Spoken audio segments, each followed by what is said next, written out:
Hello ladies and gentlemen, welcome back to another Let's Talk video. And in today's video is the final Let's Talk video of Kingdom Hearts Union Cross, and it's the moment that you've been waiting for. Who kills Strelitzia? Well, you're about to find out right now. But before we get started, I just want to mention about this one scene that I did not mention in my previous video because I thought it wasn't that important. However, this is the scene where Ephraim and Skull were talking about Ventus, and they were wondering if he is a victim as well. Brain says that he's not entirely sure, but what he knows, judging by Vin's words, is that he was there when Strelitzia disappeared, and he was wondering who could have planned that. And everyone says darkness, and by them I meant Ephraim and Skull. So Brain says it seems like the darkness has been closer to us than I realized, and it's moving.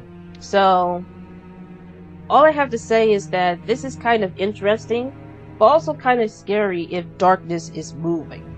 Also, this scene happens right after the Maleficent Darkness conversation and before the Master talks to Luciu. But now, it is now time for the moment of truth. Who killed Strelitzia? Well, let's cut to the chase. So our final scene that we've seen here is Ventus asleep like a beautiful angel, and then we get a flashback dream sequence, whatever you call it, and we see once again a scene where we are about to witness Strelitzia's death one more time. So she's in this dark room, and apparently she was calling out someone, which of course is the player, that's us. However, no one's there, and no one could hear Strelitzia calling. So they assumed that we got the wrong place, but then all of a sudden we see Ventus in the dark corner. And if you look very closely at his facial expression, he looks really despondent, as if he was possessed, and it's kind of freaking me out. And then once Strelitzia gets closer, she's been attacked by the darkness. Oh my goodness. The way that the darkness swipes Charity and Strelitzia is like, oh my goodness, that is brutal, but not gory. But still brutal, in my opinion. And then Darkness told Ventus pick it up.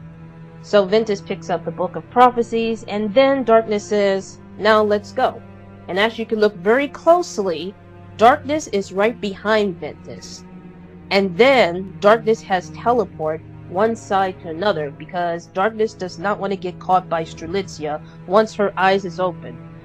Because once Ventus walked past by Strelitzia and Charity, Strelitzia's eyes were open as to wonder who could have struck her down. And then we get the saddest scene ever, where Strelitzia calls her brother's name. And this is tearing my heart a little bit.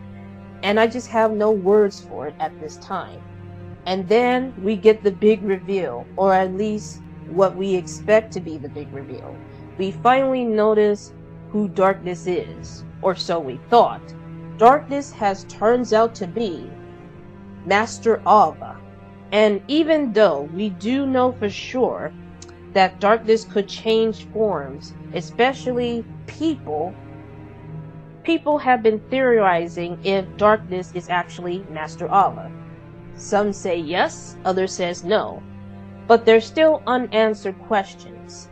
But it is very clear that Darkness has masqueraded as Master Ava to get Ventus to do something for her or for Darkness itself. And I have to say, what I'm trying to explain is very, very confusing. But what we do know for sure is that Darkness could change forms, whether it's a thing or even a person. And then the final scene ended when Ventus wakes up, realizing the horrible memories, which is the truth, and he ends up waking up into tears, which breaks my heart even deeper. So this cutscene has led to a lot of questions, but I can only give you a few questions that comes to mind. First off, is Master Ava Darkness, or is it Darkness masquerading as Master Ava, meaning that Darkness could change forms, including people? Also, will Ventus ever tell Ephraim, Brain, and Skull the truth about his memories? I do not know for sure, but all I know is that it just completely breaks my heart to see Ventus woken up crying like this. Also, if you look closely to Ventus in this scene right here, you notice that he did not move a hand or a finger. It was actually darkness itself doing the deed.